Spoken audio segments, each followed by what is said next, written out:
What if the people your country trusts the least are the only ones who can save it? We open on a single sheet of paper, a 1,925 U.S. Army report, typewritten and clinical. Its language colder than the ink.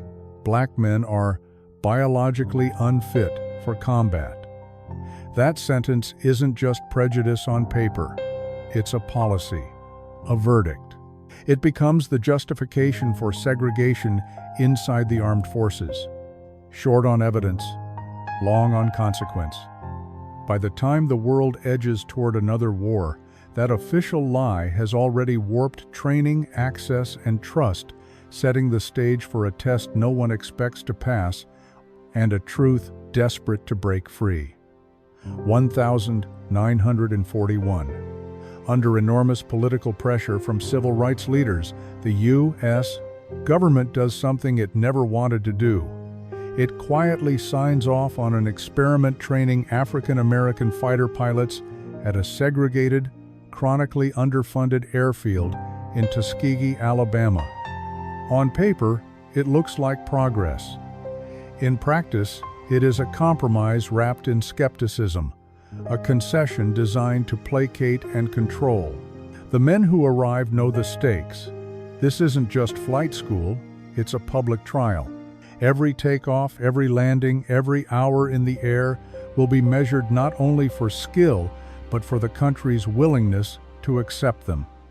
In Washington, the Tuskegee program is never seen as opportunity, but as a convenient answer, a political concession meant to shut down a painful debate. Top brass call it an experiment with a quiet wink. If it fails, the 1,925 report looks vindicated. If it succeeds, the victory can be dismissed as anomaly.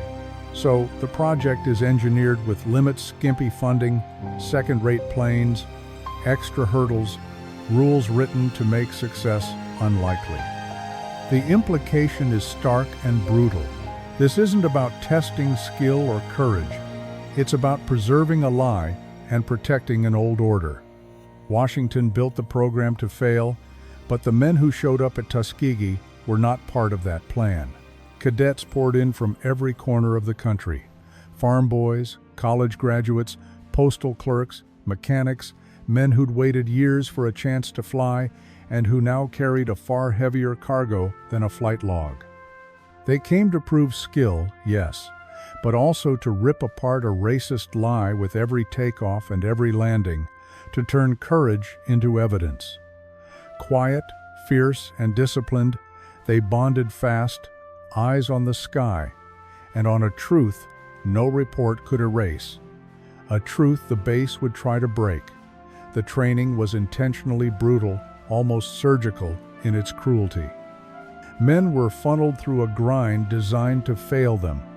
Washout rates were astronomical, academic standards were stricter, flight hours stretched longer than any white cadet would endure. Every takeoff, every test, every forgotten checklist felt bigger than a single mistake. It could be used as proof that they didn't belong. The pressure was relentless. They knew they carried an entire race on their shoulders. This wasn't just about earning wings. It was about survival under a microscope. They needed more than skill, they needed iron discipline, and it would have to come from somewhere. Colonel Benjamin O. Davis, Jr. commands the program, a man forged in silent resilience. He arrived at West Point alone, the only black cadet, and spent 4 years living inside a bubble of exclusion. No friends, no camaraderie, just rules and a slow, sharpening solitude. That isolation didn't break him. It taught him to be exact, to depend on discipline more than favor. His standards are not cruelty, they're strategy, iron discipline, impossibly high expectations, and a refusal to gamble with the reputations of men who already carry their race on their shoulders. He will demand perfection, and he knows why. Davis pushes his men past their limits, not out of cruelty, but with cold, deliberate purpose, shaping habits until instinct replaces hesitation. The West Point years taught him silence and endurance. Now he demands the same iron routine from every cadet. Inspections that find a single loose screw, flight runs repeated until muscle memory never blinks. Radio calls delivered like surgical commands. He corrects mistakes in public so no excuse survives, and he raises standards above those of any white unit because he knows the cruel math of prejudice. One error will be used to condemn them all. It's brutal. It's necessary. It is the crucible that will make them ready to graduate, not merely to fly, but to prove a lie wrong. Against all odds, the first class walks through the smoke of training and into history. They don't just get wings handed to them. They earn every stitch of those flight suits, every blister from hours in the cockpit, every late-night classroom where failure was the assumed outcome. Men who were told they couldn't fly now stand in formation, sharp, composed, unbowed. They are not simply pilots. They're warriors forged by impossible standards and quiet, relentless pride. The world hasn't yet learned to want them. The war certainly hasn't. But they are ready, and soon they're shipped out to prove it where it matters most. Fresh from graduation, the newly formed 99th Pursuit Squadron ships out for North Africa, a foreign sky of dust, heat, and cracked runways. They've passed the test at home, but Europe's war judges by blood and metal, not ceremony. Under the desert sun, they'll trade classrooms for combat, and every sortie will be a public proof. Can these men, long doubted, hold their own on the world stage? They land in North Africa, bristling with training and quiet confidence, and the welcome is not a salute, but a stare. Cold contempt greets them, curt orders, icy inspections, the kind of small humiliations that add up to a verdict. Their new commanding officer, Colonel Meare, is the living embodiment of the Army's prejudice, polite on paper, poisonous in practice. To him, they aren't aviators, they're a political stunt, a concession to pressure. He sizes them up with that dismissive tilt of the head, already deciding how to prove them unfit. The message is clear. Their fight won't just be against the enemy in the sky. Meare doesn't just sneer, he sabotages. He outfits the 99th with outdated, underpowered P-40 Warhawks and pins them to endless coastal and convoy patrols. No raids, no dogfights, no real chance to prove themselves. It's a quiet, professional strangling of their reputation, an assignment engineered to keep them invisible, and, if the brass has its way, to fail. Sabotage doesn't just ground planes, it corrodes the soul of a squadron. Men who were trained for split-second dogfights find themselves circling idle seas, throttles open but purpose closed. They were polished for combat, taught to read the sky and act without hesitation. Instead, they're punished with obsolete P-40 seconds and endless, meaningless patrols. Pride becomes humiliation. Every safe return feels like a rebuke, proof, their commanders say, that they're less than. The insult cuts deeper than any flak. Their greatest enemy is no longer the Luftwaffe. It's the steady, institutional prejudice that dictates their missions. Boredom hardens into a quiet, dangerous rage, and the days begin to blur. Days blur into weeks of pointless patrols over the Mediterranean sun on plexiglass, engines droning, radio channels empty, until boredom becomes its own kind of violence. Pride curdles into frustration. Frustration coils into a quiet, private rage. These men didn't come to play at uniforms. They came to prove a lie wrong, and every day they are being made to look helpless by design. The brass in Washington wanted spectacle. Their commanders want failure. Instead, the pilots sharpen themselves on humiliation, studying, flying harder, waiting. Each uneventful sortie tightens them like a coiled spring. They don't know it yet, but the sky is about to test everything. July 2, 1943, a routine escort over Sicily. The sky hangs empty, heat shimmering off the Mediterranean. Pilots trade boredom for habit, check instruments, scan horizons, wait. Then, far off, tiny specks. They grow. Slow at first, then unmistakable. Heads snap up, gloves tighten on sticks, radios go quiet. Somewhere, a man inhales, something in the air shifts, and the quiet fractures into alert. The specks resolve into a razor of metal, a German Focke-Wulf, 190, streaking down toward the lumbering bombers. Alarm flares through the formation. No one expected this here. First Lieutenant Charles B. Hall's hands clamp on the stick. He peels out of formation, a single wedge of defiance, roaring straight at the attacker. It's reckless. It's necessary. He goes in. Hall's training snaps into instinct. He peels off, drops into the German's blind spot, slips onto the tail. He squeezes the trigger. Tracer lines rake the tableau 190. Smoke blooms across its fuselage. Aluminum tears, flames lick the wing.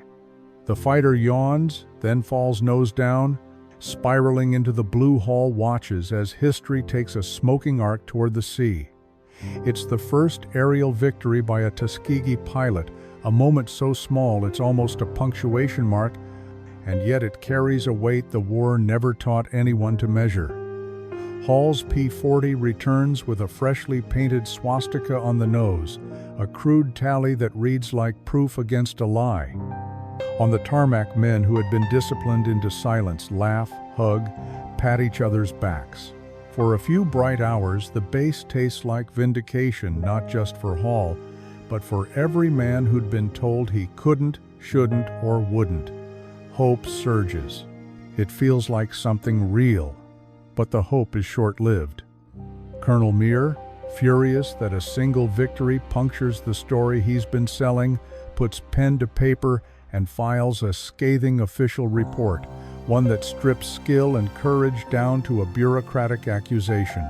He twists the 99th's discipline, their strict adherence to bomber protection, into proof of timidity and lack of aggressiveness.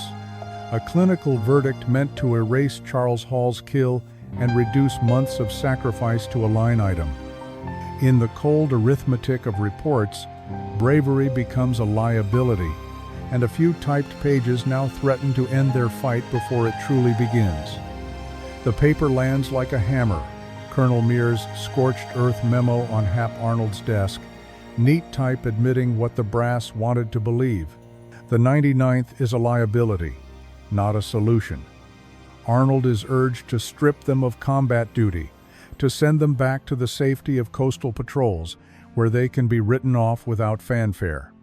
Suddenly, the experiment that began as a political sop is poised to be declared a failure on paper, and everything those men risked, the training, the victories, the very claim to dignity hangs by a single recommendation. Careers could end. History could be rewritten. Hope narrows to a dangerous final chance. The news is devastating. Months of sweat, nights of study, and Charles Hall's hard-won victory painted like proof on his fuselage are about to be scrubbed from the record by a single, poisonous report. Men who'd already given everything watch their careers and reputations collapse on paper. Anger simmers, pride aches. Some stare at the horizon in stunned silence.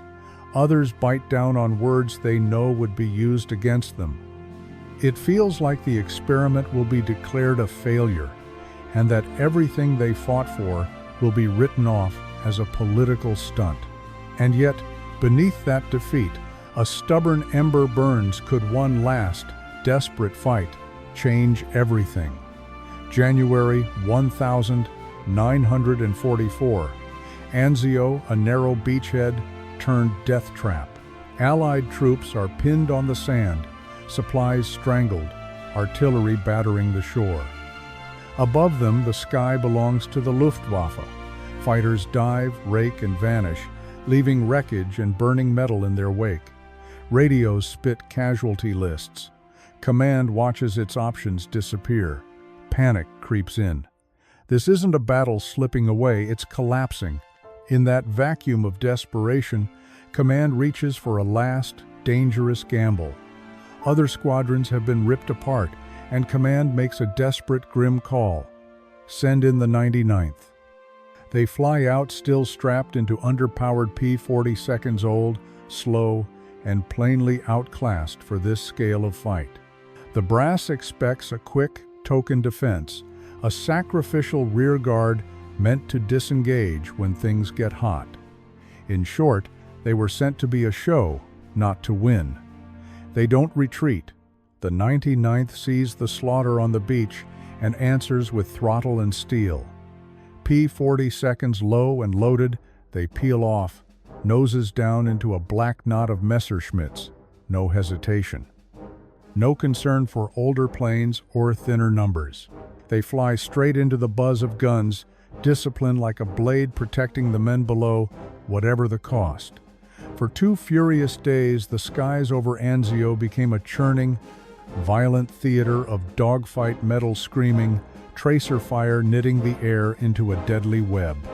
The Tuskegee pilots poured their years of discipline and every ounce of pent-up anger into each engagement. Tight turns, split-second calls, relentless pushbacks.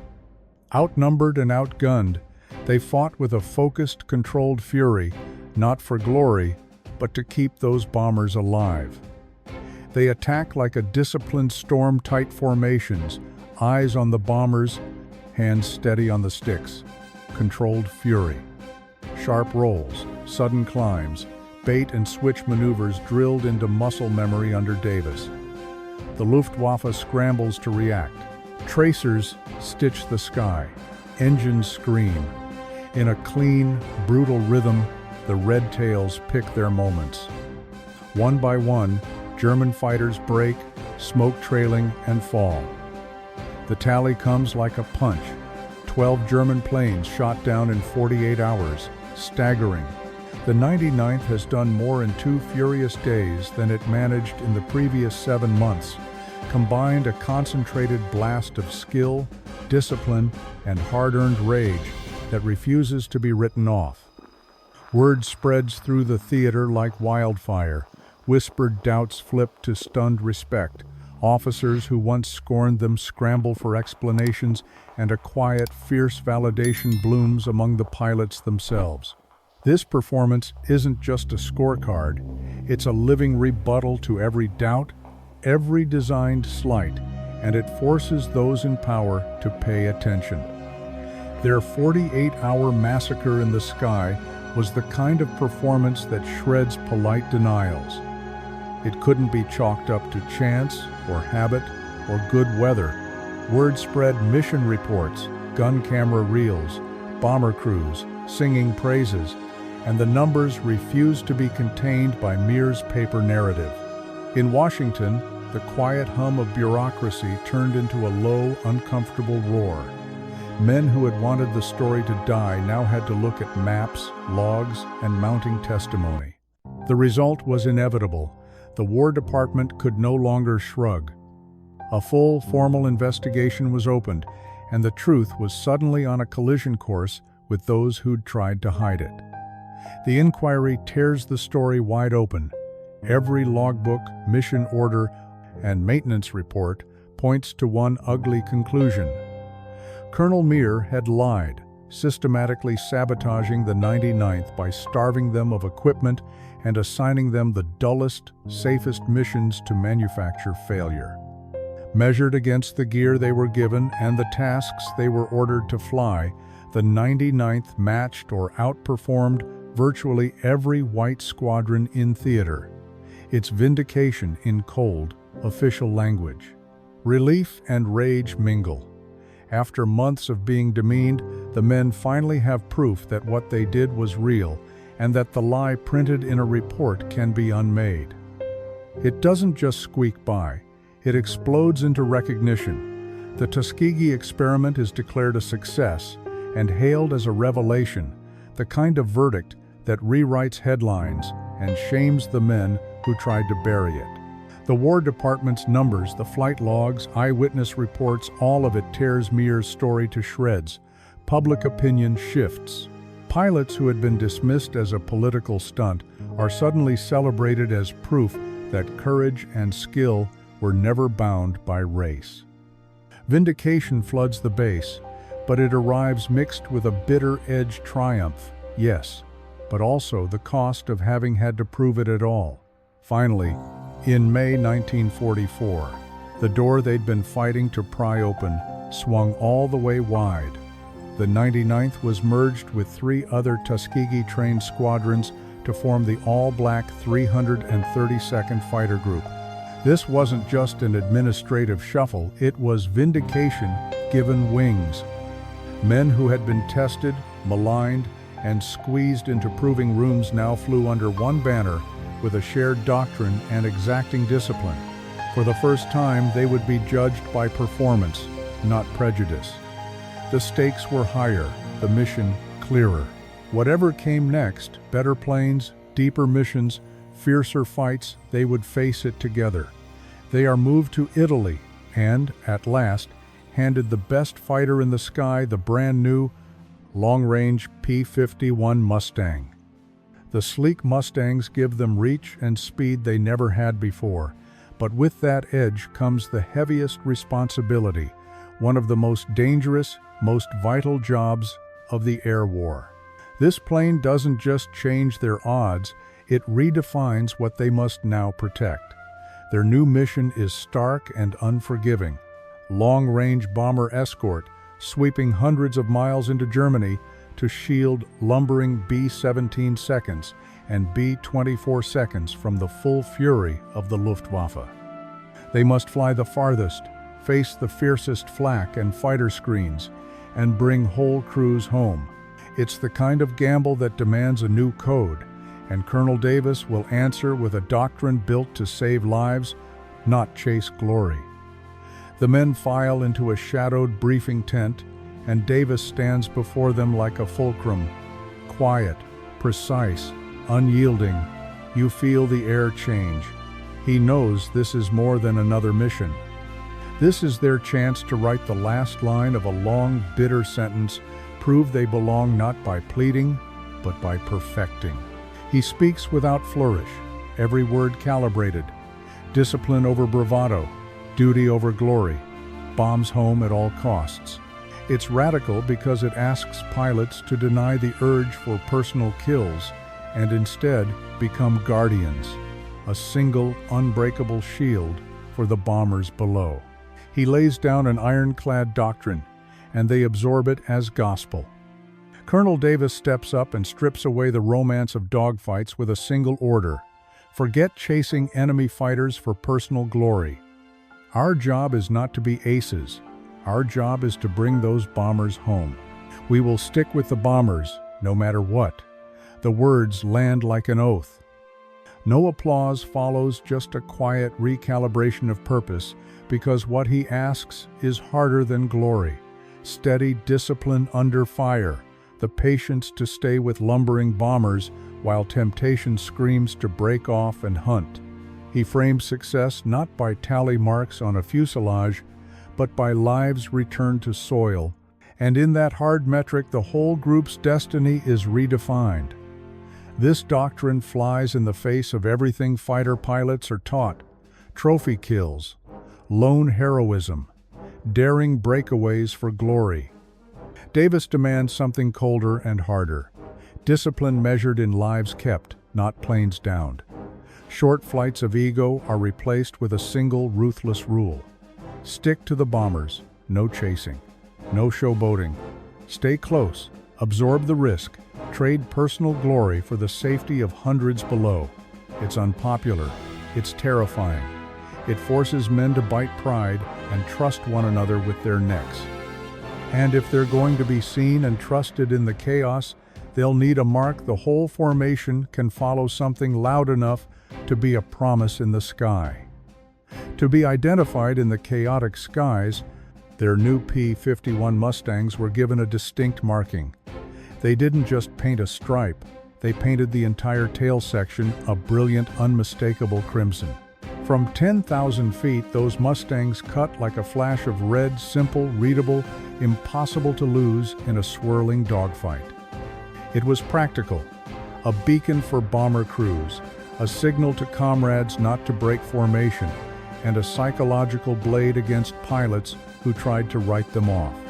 More than paint, the crimson tail became an emblem, pride, protection, and an unspoken promise on every escort mission. The legend of the Red Tails is born. What began as a painted tail, an act of identification and defiance, becomes a symbol across the airways. A crimson bookmark on the sky marking who would not abandon the bombers. Pilots whisper the name. Bomber crews start to breathe easier when they spot that red flash on their wing. The color carries a promise. We will stay with you. It's simple. It's unmistakable. It's a vow forged in discipline, hard-won skill, and a refusal to be invisible. In a war defined by speed and steel, a stripe of red becomes a lifeline and a legend. On their first escort missions, the bomber crews are wary. All they see are gleaming crimson tails, flashy, unfamiliar markings cutting across the sky like a promise and a question. They don't know who's in the cockpit. Is this a publicity stunt? A token gesture from Washington? In the cramped, jittery world of a bomber crew, trust is currency and hesitation costs lives. So radios stay clipped, eyes stay fixed on the escorts. Every gunner and pilot waiting for a sign. Will these newcomers cling to the mission or peel off for glory? They watch. They wait. The test is coming. But the bomber crews soon notice something different. Other escorts peel away the moment fighters appear, chasing kills, chasing glory, and the heavies are left exposed. Not these pilots. The red tails hang unnervingly close, braiding tight formations around lumbering B-17 seconds and liberators, wings locking into a moving shield. No flirting with danger. No solo runs for trophies. One stubborn order guides them: bring the bombers home. That steady, almost sacred protection feels like a promise. Over the radios, a rumor begins to spread. See those crimson tails on your wing, and you stand a much better chance of making it back alive. Word travels fast in a war zone, sometimes faster than bullets. At first, it's grainy radio static and clipped reports. A bomber pilot saying, almost incredulous, "Those fighters stayed with us. The Red Tails stayed with us." Then a line more urgent, more grateful. "If you see those red tails on your wing, you're going to make it home." That phrase catches fire, passed plane to plane, crew to crew, stitched into the nervous banter of each mission. What began as a tactic becomes a promise. From the belly of the bomber came a name simple, holy, impossible to forget: the Red Tail Angels. It worked. Davis's iron rule, stick with the bombers, no glory chasing, didn't just survive, it reshaped the air war. The 332nd turned discipline into doctrine and doctrine into results. The lowest bomber loss rate in the entire 15th Air Force. Wherever heavy bombers flew, the name Red Tails became a promise, and crews began to insist on them as a matter of survival. Other escort groups were measured against the 332nd, and the Tuskegee pilots became the gold standard for protection in a sky that suddenly felt less lethal. But respect on the wing would soon be tested by a new, terrifying kind of fighter. They had mastered the propeller plane and earned the respect of their fellow airmen. They'd become the gold standard for bomber protection, disciplined, relentless, trusted by crews who knew a red tail on their wing meant they'd likely make it home. Pride settled in their hands and in the paint on their tails. But war doesn't stand still. Technology was accelerating into something new and faster. The Luftwaffe was about to unveil a weapon that could outrun everything the 332nd had learned to fight. Could discipline, courage, and flawless teamwork still prevail against the terrifying promise of the jet age? By March 1945, the Luftwaffe is a cornered animal, and it answers with something the war hasn't seen before. The Messerschmitt Me-262, the world's first operational jet fighter. It isn't just faster, it's a different breed of danger, a screaming, metallic blur that closes on a Mustang like night closes on day. 100 miles per hour faster, hard to track, hard to hit, hard to believe. For pilots who'd learned to read propeller arcs and piston rhythms, the sky suddenly speaks a new, brutal language. The Red Tails now face not only German skill, but a leap in technology that will force them to rethink everything. March 24, 1945.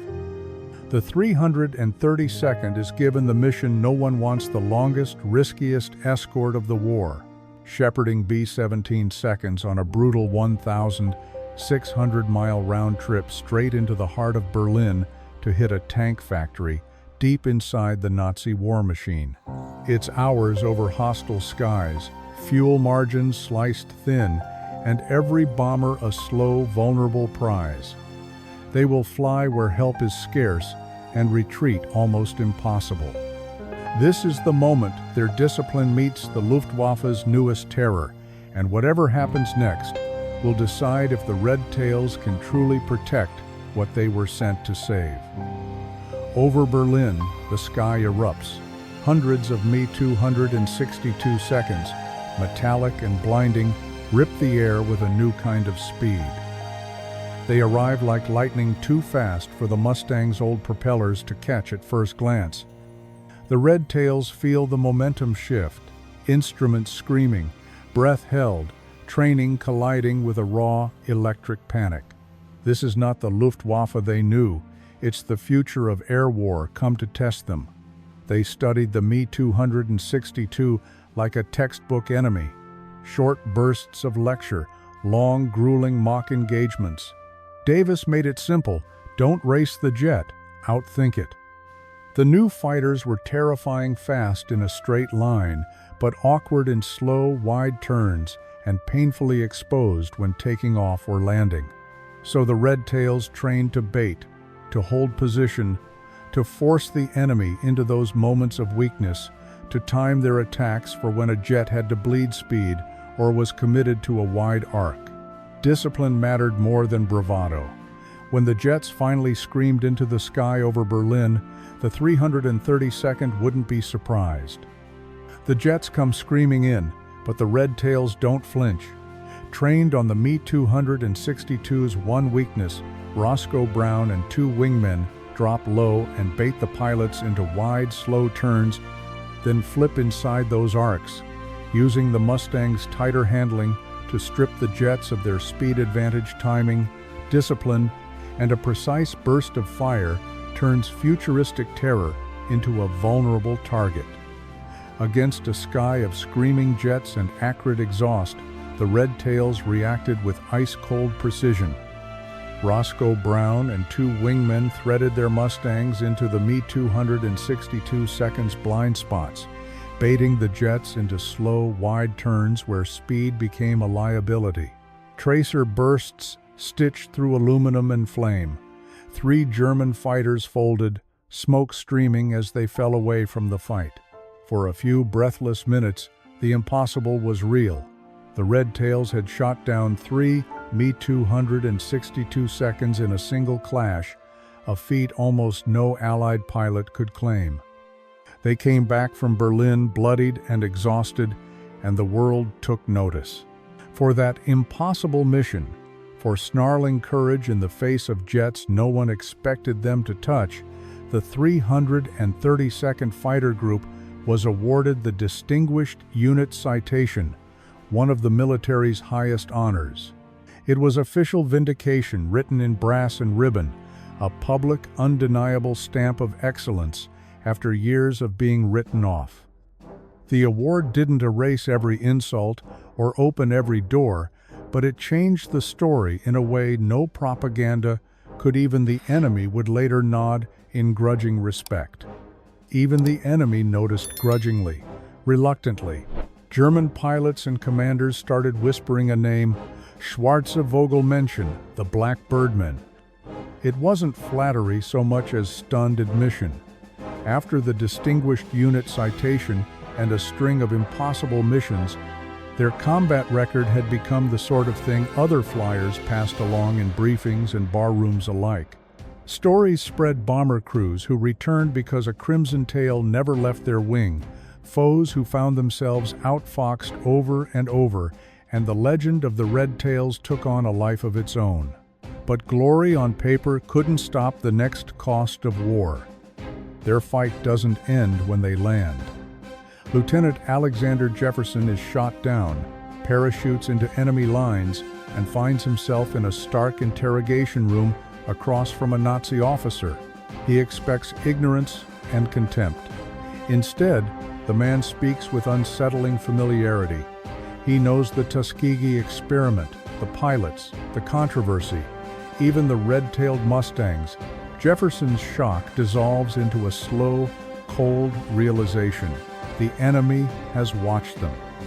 The men who spent months proving their worth to a doubting nation now face the bitter irony that even those sworn to destroy America recognize their excellence, proof that the struggle for honor follows them off the battlefield. Jefferson is sent to Stalag Luft III, a POW camp, and discovers something he'd never known in the American military, a measure of real equality. Behind the camp's barbed wire, the white American officers treat him first, and only as an officer, sharing bread and stories, trading cigarettes, swapping hope for home. There are no colored signs at the mess, no second-tier jokes, just the common language of men who've flown the same missions and been shot down together. The contrast is brutal and clarifying. In a Nazi prison, he finds dignity. In his own country, it will still be waiting for him to claim. He was free. He had survived capture, hunger, and the cold logic of German prisons. He stepped off the transport, blinking at sunlight and the roar of a welcoming dock. For a heartbeat, he let himself believe that home might finally mean the things he'd fought for. Then his eyes found the sign blunt, official, impossible to ignore. White officers to the right, colored officers to the left. The words landed like a fist. After days of being treated as an equal by fellow POWs, the sting of that segregation was sharper than any wound. The war overseas had ended for some. For him, it had simply changed theaters. He fought to defeat fascism abroad, only to be immediately confronted by the segregation and racism he had left behind. The docks that should have welcomed a hero instead handed him a sign that reduced his service to a line on a map: white officers to the right, colored officers to the left. The sting is almost physical. It's absurd and bitter. He had bled for a country that still measured him by skin, not valor. That contradiction, glory in the air, insult on the ground, proves the dual war didn't end in Europe, it followed them home. And it would take more than medals to change that truth. Over 15,000 sorties, hundreds of enemy aircraft downed, one of the best combat records of World War II. Those cold numbers tell a hotter truth. The Tuskegee Airmen didn't just fight Nazis, they dismantled a lie that said black men were unfit to serve. Every flawless escort, every perfectly timed maneuver, every pilot who came home proved that skill and courage were colorblind. They earned respect in the sky the Army refused to grant on the ground. Their bravery rewrote military reality, and it set in motion forces at home that would push America toward the desegregation it so badly needed. Their record was undeniable. More than 15,000 sorties, hundreds of enemy aircraft downed, and one of the best combat records of the war proof that the 1,925 lie could be smashed by skill and courage. That performance didn't just win battles overseas, it shifted the arc of American policy, pushing the country toward change and helping spur Truman's 1948 order to desegregate the military. They fought a war on two fronts against fascism abroad and prejudice at home, and their victories became fuel for the civil rights movement. So we end with a hard question.